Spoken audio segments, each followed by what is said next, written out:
가보겠습니다. 두 번째 시간입니다. 여러분, 갈라디아서를 우리가 이제 선교적으로 한번 읽어보자. 이게 굉장히 낯설기도 하시고 익숙하지 않은 표현이실 텐데, 어쨌든 지금 계속해서 이 갈라디아서를 선교적으로 읽어보자는 내용을 가지고 같이 이야기를 나누고 있습니다. 여러분, 갈라디아서를 이전까지는 어떻게 읽으셨는지 잘 모르겠습니다.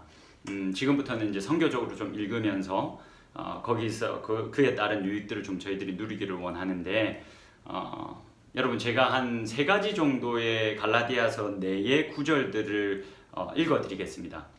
어느 구절이 제일 익숙한지를 한번 보십시오. 이게 어느 구절이 좀 익숙한지를 보시면 내가 이전까지 어떻게 이 갈라디아서를 어떤 책으로 읽었는지가 조금 이제 분명해질 겁니다. 여러분, 먼저 1장 1절입니다. 여러분, 성경을 꼭 좀 가지고 오시고, 뭐 핸드폰으로 보시든 컴퓨터로 보시든 상관없지만 꼭 좀 자신의 사랑하는 책 성경을 늘 좀 손에 두시고 이 영상도 같이 봐주시면 좋겠습니다. 일단 갈라디아서 1장 1절입니다. 갈라디아서 1장 1절 제가 읽어드리겠습니다. 사람들에게서 난 것도 아니요 사람으로 말미암은 것도 아니요 오직 예수 그리스도와 그를 죽은 자 가운데서 살리신 하나님 아버지로 말미암아 사도된 바울은, 이게 1장 1절입니다. 이게 처음이고, 그 다음 3장 11절입니다. 3장 11절 제가 읽어드리겠습니다. 또 하나님 앞에서 아무도 율법으로 말미암아 의롭게 되지 못할 것이 분명하니 이는 의인은 믿음으로 살리라 하였습니다. 이게 3장 11절입니다. 자, 세 번째로는 6장 15절입니다. 6장 15절. 할례나 무할례가 아무것도 아니로되 오직 새로 지음 받는 것만이 중요하니라. 이게 6장 15절입니다. 자, 지금 제가 이 세 구절을 읽어 드렸는데 여러분들 성경으로도 보실 수 있으실 텐데 어느 구절이 익숙하십니까? 아무래도 가장 저희들에게 익숙하고 가장 유명한 구절은 당연히 이 3장 11절일 겁니다. 또 하나님 앞에서 아무도 율법으로 말미암아 의롭게 되지 못할 것이 분명하니 이는 의인은 믿음으로 말미암아 살리라 하였습니다. 이 믿음으로 말미암아 살리라, 의인은 믿음으로 말미암아 살리라, 이 믿음으로 말미암아 칭의, 의롭다고 칭해진다 라는 교리로 잘 알려져 있는 본문이기도 합니다. 여러분, 이 3장 11절이 우리들에게 익숙하고 1장 1절과 6장 15절은 그게 갈라디아서 본문에 있었는지도 몰랐다 라고 한다면 우리는 이제까지 갈라디아서를 그저 교리의 책으로 읽었다라는 말과 같습니다. 무슨 말인지 이해가 되십니까? 단지 이렇게 갈라디아서에 등장하고 있는 중요한 교리들, 제가 이 교리가 중요하지 않다는 말이 아닙니다. 이런 이신칭의와 같은 이런 교리들이 굉장히 중요한데 그 교리들을 중심으로 우리들은 갈라디아서를 보았다. 그래서 쉽게 말해서 우리는 이전까지 이 갈라디아서를 교리의 책으로 읽었다 라고 여러분들이 보시면 됩니다. 자, 그렇다면 이전에는 우리가 이 갈라디아서를 교리의 책으로 읽었다면 지금은 저희가 이 갈라디아서를 선교적으로 한번 읽어보자 라는 이제 이야기를 하고 있는 거죠. 선교적으로 읽는다는 것은 이 오늘 강의의 핵심입니다. 갈라디아서를 선교적으로 읽는다는 것은 이 갈라디아서를, 여러분 이게 중요합니다, 교리의 책이 아닌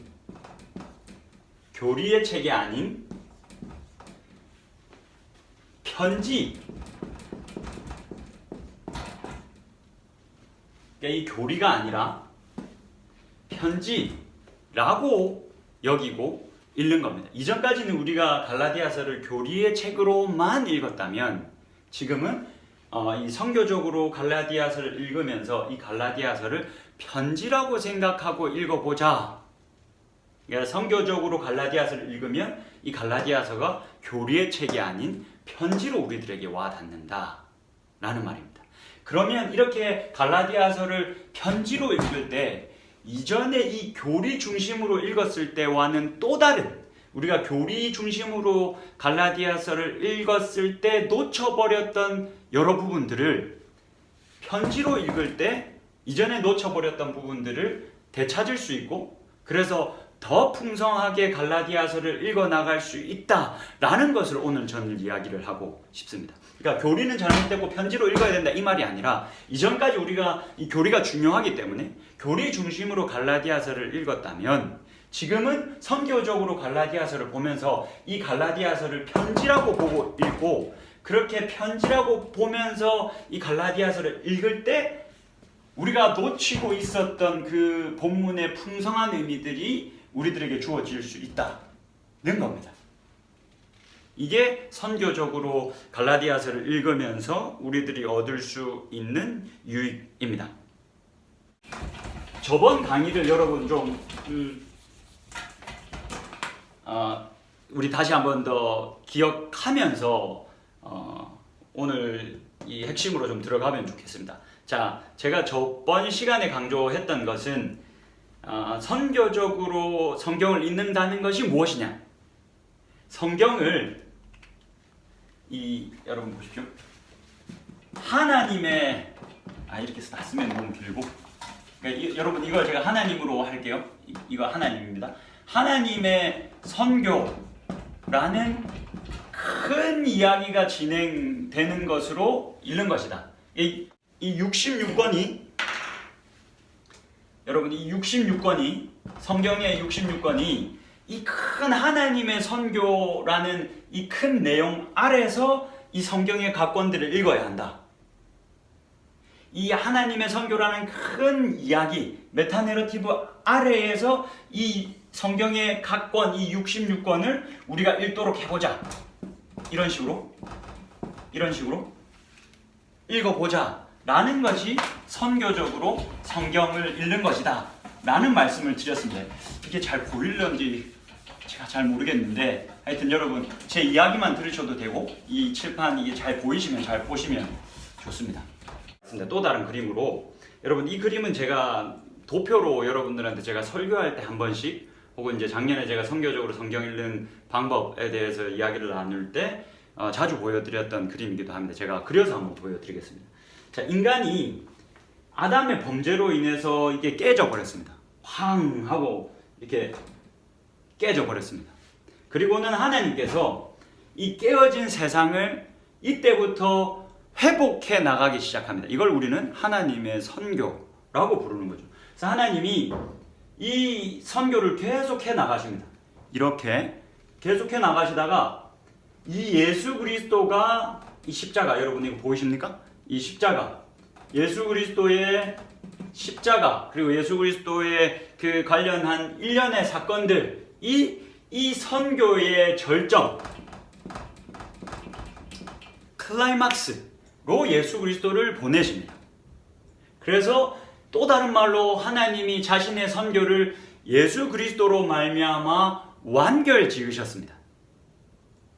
그리고는 이제 신약 시대가 이렇게 도래하면서 하나님의 선교는 계속해서 진행이 되고 있는 겁니다. 여기에 하나님의 선교가 지금 어쨌든 계속되고 있는 거죠. 여기 계속 하나님의 선교가 계속되는데 하나님의 선교가 이런 식으로 계속되고 있다는 겁니다. 이 말이 뭐냐면, 제가 저번 시간에 가장 중요한 개념이라고 여러분들에게 기억을 부탁드렸던, 이전에는 가려졌으나 이 예수님이 오시기 전 이렇게 나눠서 보면 여기까지는 가려져 있었다는 겁니다. 하나님이 어떻게 이 세상을 예수 그리스도로 말미암아 정말 신실하고 창조적이고 독특한 방법으로 자신의 아들을 이 십자가에 내어주는 그 독창적인 방법으로 그 선교를 완결하실, 그렇게 절정으로 예수 그리스도를 보내실 것이, 그런 하나님의 선교 방식이 이때에는 가리워졌으나 이제는 드러났다. 이 개념을 여러분들에게 기억해 주시기를 부탁드렸는데, 이 개념이 왜 중요하냐면, 첫 번째로는 이게 여러분 구약 시대이지 않습니까? 뭐 아브라함 때, 뭐 다윗, 뭐 엘리야, 뭐 이렇게 있을 거지 않습니까? 하나님이 이 사람들 시대 때 계속 하나님의 선교를 이뤄왔습니다. 근데 이때까지는 가리워져 있었습니다. 그렇기 때문에 사실 이게 지금 굉장히 중요한 논의, 이게 만약에 선교적으로 성경을 읽는다면 이게 굉장히 뜨거운 이슈가 되어야 합니다. 왜냐하면 그렇다면 이 구약은 예수 그리스도의 이 십자가 사건으로부터 출발해서 다시 읽어야 되는 거기 때문에 그렇습니다.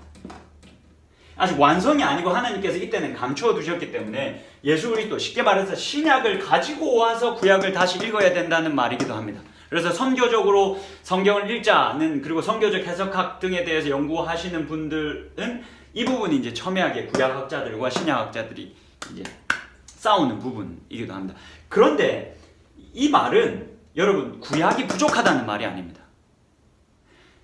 이렇게 성경을 읽으면 하나님이 얼마나 신실하셨는가. 하나님은 처음부터 깨어진 이 순간부터 하나님은 예수 그리스도로 말미암아 이 깨어진 세상을 작정하겠다. 하나님의 방법으로 이 세상을 회복하겠다라고 작정하셨습니다. 하나님의 신실하심이 눈에 보이지 않습니까? 이 지리한 시간들을 하나님이 참고 견디면서 계속 회복해 나가시다가 끝내 예수 그리스도를 자신의 아들을 내어주신 겁니다. 여러분 멋지지 않습니까? 이게 선교적으로 성경을 읽으면 저는 구약이 부족하다라고 생각하고 구약을 보게 되는 것이 아니라 구약을 진짜 은혜 가운데 읽게 됩니다. 정말 하나님이 이때도 계속해서 참으시고 잘 알지 못하는 사람들을 끌어다가 계속 회복해 가셨구나. 그리고는 그렇게 수치를 다 당하시고 그렇게 욕도 많이 먹으시고 결국은 또 이 예수 그리스도를 십자가에 내어주시는 그 방법, 사람들이 원치 않았던 그 방법으로 신실하게 하나님의 뜻을 이루셨구나 라는 개념으로 구약을 읽을 수 있습니다. 여러분 그렇게 구약을 읽으면 구약이 진짜 풍성해지고 은혜가 충만해집니다. 제가 요즘 그래서 내가 이렇게 선교적으로 성경 읽기를 공부하고 구약을 읽을 때마다 너무 은혜가 됩니다.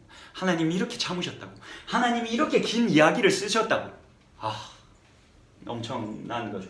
그리고 두 번째는 이 그림을 여러분들 좀 잘 이해해 주셨으면 좋겠는 게, 이게 제가 이제 선교적으로 성경을 읽으면서 어려웠던 부분 중에 하나입니다. 그러니까 이전에는 가려졌으나 지금은 드러났다. 그러면 우리가 생각할 때 뭔가 예수 그리스도의 십자가 사건으로 말미암아 모든 사람들이 이제는 하나님의 뜻을 다 알게 되었을 거예요. 그래서 이렇게 이 그림이 아니라 이제는 다 알게 됐으니까 여기서부터 이렇게 갈 거야 라고 생각을 합니다. 그런데 성경을 자세히 보면 전혀 그렇지 않습니다. 하나님의 뜻이 예수 그리스도로 말미암아 열어져서 보여졌음에도 불구하고 사람들이 이 하나님이 너무 창조적으로 신실하셔서 여전히 진짜 이게 하나님의 뜻이 무엇이야? 이게 도대체 하나님이 어떻게 한 거야? 이런 뭐랄까요? 이런 계속되는 고민들과 오해들과 깨달음들이 뒤섞여서 계속 가더라는 겁니다. 이게 이제 성경에 고스란히 나와 있습니다. 그래서 선교적으로 성경을 읽으면 구약 이 시대 때에 이 하나님이 하신 일이 그 의미가 더 풍성해지고, 그리고 이후에도 이 신약 성경을 보는데 여전히 하나님이 너무 창조적으로 신실하셔서 유대인들, 심지어 사도들, 뭐 베드로, 제가 저번 시간에 예를 들었죠. 베드로, 뭐 바울 할 것 없이 전부 여전히 정말 하나님의 뜻이 무엇인가, 하나님께서 계속 열어서 보여주시는 것만큼만 이들이 깨닫고 이제 그거를 막 이제 같이 나누면서 더 발전하고 이런 모습들을 보게 됩니다. 여전히 지금도 그렇다라고 저는 생각합니다. 여전히 하나님이 우리의 생각과 다르고 우리의 뜻보다 하나님의 뜻이 훨씬 높아서 우리는 여전히 이상한 가운데 있는 겁니다.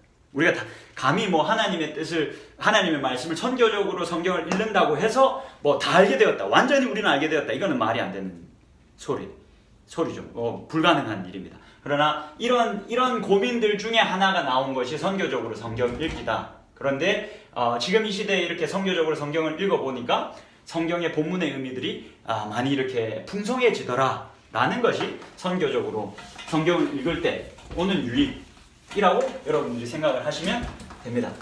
조금 이 부분을 길게 얘기했는데 중요하기 때문에 좀 반복을 했습니다. 여러분 뭐 지겹다 생각하지 마시고 이 개념을 확실히 좀 잡아주시면 앞으로도 계속 이 이야기들이 지속이 될 겁니다. 자, 그러면 갈라디아서도 이런 흐름 속에서 읽어야 합니다.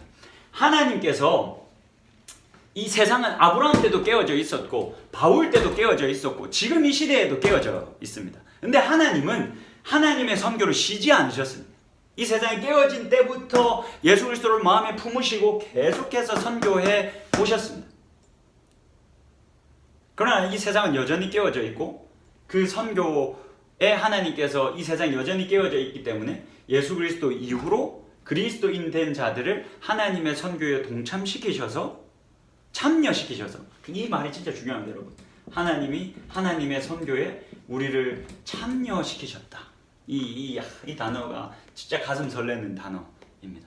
하나님이 우리를 하나님의 선교에 참여시키셨다. 그러니까 바울도 마찬가지입니다. 바울도 하나님의 선교에 참여한 사람입니다. 그 당시에도 이 세상은 깨어져 있었습니다. 갈라디아 공동체도, 교회 공동체도 깨어져 있었습니다.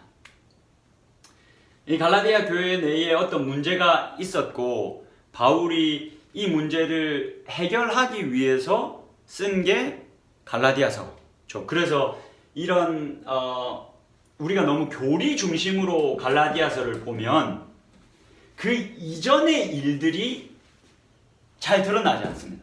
왜냐하면 이 교리는 어떤 이 3장 4장의 핵심으로 들어가 있는 여러 이제 이런 교리적인 내용들에만 우리가 집중을 하면 어떤 현상이 일어났냐면 바울이 왜 이 편지를 썼을까? 왜 갈라디아 교회 성도들에게 이 편지를 썼을까에 대한 내용이 자연스럽게 지워져 버립니다. 그러면서 이 교리만 계속 남게 됩니다. 그래서 이것만 우리가 공부를 하게 되는 거죠. 이게 너무 중요하긴 하나 왜 썼을까? 갈라디아 교회는 도대체 어떤 문제가 있었길래 어떤 깨어짐이 있었기에 바울은 이 편지를 쓰고 하나님은 바울을 자신의 선교에 동참시키셔서 이 공동체를 회복해 가시는 가에 대한 엄청난 이런 이야기. 이 교리는 사실 이 갈라디아 교회 내에 문제가 있었고 이 문제를 해결하기 위한 가르침 중에 하나가 교리인 겁니다. 근데 이 교리를 설교하다 보니까 이게 이제 막 이 전체가 돼버린 것 마냥 돼버린 겁니다. 그러니까 어떻게 보면 우리는 갈라디아서를 불균형하게 읽었던 거죠. 3장과 4장만. 그러니까 여러분 기억해 보시면 어렸을 때 이제 뭐 갈라디아서나 로마서를 이제 설교를 많이 들었지 않습니까? 근데 대부분 보면 갈라디아서도 3장, 4장의 설교가 거의 집중되어져 있습니다. 1장, 2장 혹은 5장, 6장 이거에 대한 기억은 많이 없으실 겁니다. 왜냐하면 이 교리가 그만큼 중요해졌었기 때문에 그렇습니다. 마치 교리가 중요해지다가 결국은 이 교리가 전부인 것 마냥 돼버리는 현상들이 일어났습니다. 그래서 우리는 지금 이 갈라디아서를 선교적으로 읽으면서 선교적으로 읽으려면 이 갈라디아서를 편지로 봐야 되는데 그러면 바울이 도대체 왜 편지를 썼고 갈라디아 교회 공동체에서는 어떤 깨어짐이 있었는가를 우리가 살펴보면서 읽으면 우리가 잃어버렸던 갈라디아서 1장, 2장, 특히 이제 5장, 6장 이거는 이제 실천적인 권유를 하는 부분인데 특히나 이 5장, 6장을 많이 우리가 설교하지 않고 잃어버렸는데 그런 이 잃어버렸던 1장, 2장 그리고 5장, 6장의 내용이 살아나서 쉽게 보시면 여러분 이전에는 우리가 갈라디아서를 3장, 4장에 국한된 이런 형식으로 3장, 4장 이런 형식으로 우리가 갈라디아서를 보고 읽었다면 지금 우리가 선교적으로 성경을 읽으면 1장에서부터 6장까지 이렇게 통일성 있게 균형 잡힌 상태로 우리가 갈라디아서를 읽을 수 있다. 잃어버렸던 의미들을 우리가 다 찾을 수 있다. 라는 말을 제가 지금 하고 있는 겁니다. 점점 이게 글씨가 이제 안 보이실 것 같긴 한데 좀 이해하시고 주시면 감사하겠습니다. 자, 그러면 이제 시간이 많이 갔지만 큰일 났네. 본문으로 들어가 보겠습니다. 저희 본문으로는 도대체 언제 들어갈 생각인가 하시는 의문을 가지고 계신 분들이 많았을 텐데 이제 본문으로 들어가 보겠습니다. 오늘은 갈라디아서 1장 1절에서부터 3절까지만 저희가 좀 살펴보면 좋을 것 같습니다. 갈라디아서 1장 1절에서부터 3절까지만 4절 5절도 살펴보면 좋겠지만 이게 불가능하고 3절까지도 살펴볼 수 있을지 모르겠네요. 지금 시간이. 일단은 여러분 제가 지금 이제 그러면 갈라디아서를 교리의 책으로 읽지 말고 편지로 읽자라고 했습니다. 이게 편지입니다.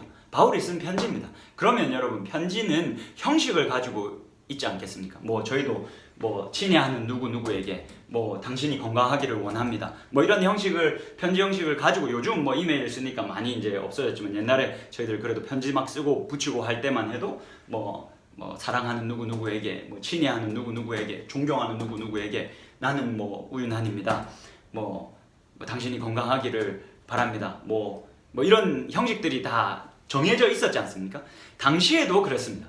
당시에도 그래서 일반적인 편지 형식들이 있었습니다. 그래서 그 편지의 서두 부분에는 대부분 지금도 그렇지만 발신자, 보내는 사람에 대한 정보가 기록이 되고 그리고 수신자에 대한 정보가 기록이 되고 그리고 인사말, 간단한 인사말, 건강을 기원한다든지, 축복을 빈다든지, 이런 인사말이 기본적으로 들어갔습니다. 3개입니다. 발신자 정보, 수신자 정보, 그리고 인사말, 건강 기원, 축복을 빈, 이런 것들. 자, 이것이 갈라디아서 1장 1절에서부터 3절까지의 기록이 되어져 있습니다. 자, 여러분, 편지다라고 생각을 하고 지금 바울이 이 갈라디아 교회 공동체들과 이제 바울과 어떤 문제가 생겼습니다. 깨어짐이 있었습니다. 이걸 이제 저희들이 천천히 이제 풀어가 볼 텐데 그런 깨어짐 속에서 바울이 이제 이것을 회복해 가기 위해서 편지를 쓰고 있는 건데 1절을 한번 보십시오. 성경을 다 좀 펴주시고 1절에 이렇게 발신자 정보를 이렇게 줍니다. 자, 이 1절을 보시기 전에 기본적으로 이 바울이 다른 편지에서 자신이 쓴 편지에서 발신자 정보를 밝힐 때 자기가 쓴다라고 밝힐 때 뭐라고 말하냐면 예수 그리스도의 사도된 바울 이렇게 발신자 정보를 대부분 이렇게 기본적으로 이 형식을 갖춥니다. 그러니까 이렇게 계속 이 문구를 계속 사용했다는 거죠. 그런데 오늘 1장 1절을 보십시오. 발신자 정보가 깁니다. 굉장히 깁니다. 이게 그냥 이렇게 생각나는 대로 쓴 게 아니라 의도를 가지고 썼다는 게 분명합니다. 자, 보십시오. 1절에 이렇게 기록되어져 있습니다. 지금 사도된 1절 마지막을 보시면 사도된 바울은 이라고 하면서 발신자의 정보를 밝힙니다. 근데 그 앞에 이렇게 주절주절 말을 많이 합니다. 보십시오. 사람들에게서 난 것도 아니요. 사람들에게서 난 것도 아니요. 사람으로 말미암은 것도 아니다. 자, 요 표현에만 좀 봅시다. 갈라디아 공동체 내에서는 바울의 대적자들이 있었습니다. 이 바울의 대적자들이라고 이제 할 수 있는 이 사람들이 예루살렘에서부터 올라왔습니다. 그러니까 지금 갈라디아서를 읽는 대부분의 독자들은 이방인으로서 그리스도인 된 자들입니다. 근데 이 갈라디아 교회에 가만히 들어와서 바울의 대적자들로 교회를 혼란케 했던 사람들은 아마도 유대인으로서 그리스도인 된 자들일 겁니다. 이 사람들이 그 갈라디아 교회에 들어왔습니다. 들어와서 이제 이 갈라디아 교회를 혼란스럽게 하는 겁니다. 어떻게 혼란스럽게 하냐면 바울의 버전의 복음이 적당하냐?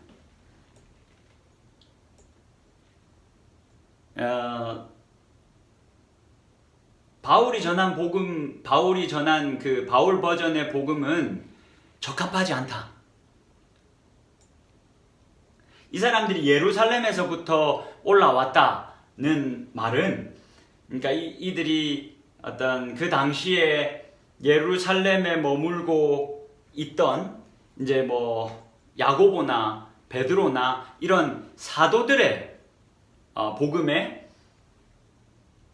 더 가까이 서 있던 사람들이었다라고 여러분들이 생각을 하시면 됩니다. 그 당시에 어떻게 보면 야고보나 베드로 이런 사도들, 그리고 뭐 예루살렘 공의 의장이었던 뭐 이들은 권위를 당시에 가지고 있었죠. 그래서 이들의 복음과 바울 버전의 복음은 다르다. 야, 바울이 뭐냐? 그냥 바울은 사도가 되고 싶어 하는 사람 중에 하나다. 너희들 바울이 처음에 그 다메섹 도상 그 회심 이전에 바울이 얼마나 많은 그리스도인들을 죽이려 했고 교회를 핍박했는지 너희들 다 아느냐? 라고 하면서 바울 버전의 복음을 공격했을 겁니다. 공격했습니다. 그래서 이 사람들이 그러면 바울 버전의 복음은 잘못된 것인가? 정말 부족한 것인가? 라는 의심에 쌓이면서 이 교회가 이제 혼란스러워졌습니다. 여기서 이 바울의 대적자들이 이 부분이 굉장히 중요한데 유대 편향적인 신앙을 가지고 있던 사람들이다라고 여러분들이 생각을 하시면 됩니다. 이 말이 뭔 말이냐면 이걸 이제 계속 이야기할 텐데 이게 굉장히 중요한 겁니다. 이 바울의 대적자들이 유대인 편향적 신앙을 가지고 있었습니다. 예수 그리스도를 믿는 믿음은 같았고 이들도 유대인으로서 그리스도인 된 자들이었지만 여전히 유대인 편향적인 복음을 가지고 있고 신앙을 가지고 있던 사람들입니다. 그러니까 이 말이 무슨 말이냐면 어쨌든 유대인들이 구약시대 때부터 하나님께 선택받은 하나님의 백성이다라는 생각이 굉장히 강했지 않습니까? 그래서 이 복음을 예수 그리스도로 말미암은 그 복음을 받아들였음에도 불구하고 그 십자가 사건 이후로도 이 유대인들이 어떤 신앙의 형태를 가졌냐면 굉장히 유대인 편향적인 신앙을 가졌습니다. 이미 우리는 구약시대 때부터 하나님으로부터 선택받은 백성이었기 때문에 이방인과는 비교할 수 없어. 그러니까 쉽게 말해서 우리가 1등 신자야 라는 유대 편향적인 신앙들을 다 가지고 있었어요. 쉽게 말해서 베드로도 그랬고 야고보도 그랬습니다. 이걸 여러분 더 자세하게 얘기 나눌 수 있는 시간이 있었으면 좋겠는데 예루살렘 공의회 때 그 사건을 누가복음 15장을 좀 유심히 살펴보면 여전히 이 예루살렘 그 안에서는 유대 편향적인 신앙이 도드라졌었다라는 것을 알 수가 있습니다. 이거 아마 뭐 1장, 2장 내용이 더해지면서 이야기를 더 나눌 테니까 지금은 시간이 많이 없으니까 그냥 유대 편향적인 신앙을 가지고 있었다 라는 그런 유대 편향적인 신앙을 가진 사람들이 갈라디아 교회에 올라와서 이 야고보나 베드로 이들의 사도의 복음을 따라야지 바울 버전의 복음은 부족해. 바울은 그냥 사도가 되고 싶어 하는 자야 라는 식으로 이제 바울을 공격했고 그 공격을 받은 갈라디아 교회가 굉장히 혼란스러워진 겁니다. 그리고 심지어 그 혼란 속에서 바울의 복음을 떠나게 되었다라는 것을 여러분들이 기억하시면 됩니다. 그래서 바울이 뭐라고 첫 시작부터 사람들에게서 난 것도 아니요 사람으로 말미암은 것도 아니다. 자신의 복음이 이런 어떤 뭐 교회의 기둥이라고 그 당시에 불리었던 뭐 베드로, 야고보 이런 사람들에게 이 기원을 두고 있는 것이 아니다. 뿌리를 두고 있는 것이 아니다. 나의 복음은 예수 그리스도를 기반으로 하고 있다. 사람의 권위에 따른 복음이 아니다. 라는 이야기를 하고 있는 겁니다.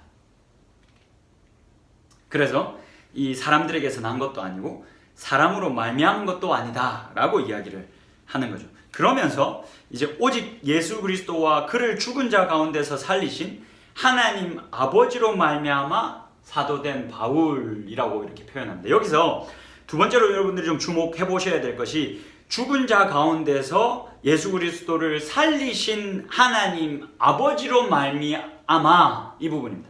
사실 하나님이 자신의 아들 예수 그리스도를 죽은 자 가운데서 살리셨다라는 이 표현은 당시에 이 초대교회를 이루는 신조와 같은 문장이었습니다. 뭐 그냥 신조라고 보시면 됩니다. 그 당시의 교회는 모두 다 하나님께서 예수 그리스도를 이 죽음에서부터 다시 살리셨다라는 이 부활에 대한 신앙 고백 위에 그 교회들이, 초대 교회들이 다 있었죠. 서 있었죠. 그러니까 이 당시에 모든 사람들이 자신들의 신앙을 이렇게 고백했다는 거예요. 하나님이 예수 그리스도를 죽음에서부터 살리셨다. 죽은 자 가운데서 살리셨다. 그 당시에 일반적인 신앙의 고백을 바울이 가지고 오는 겁니다. 또 이렇게 일반적인 신앙 고백을 가져오면서 지금 자신을 향해서 의심의 눈초리를 가지고 있는 사람들을 향해서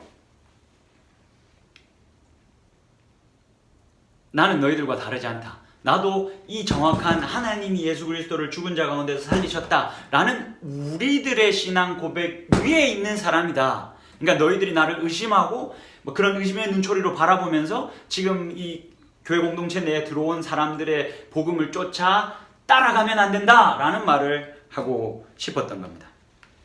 자, 여러분 2절까지만 하고 마치겠습니다. 이게 길어지는데 죄송합니다. 2절까지만 딱 하고 마치겠습니다.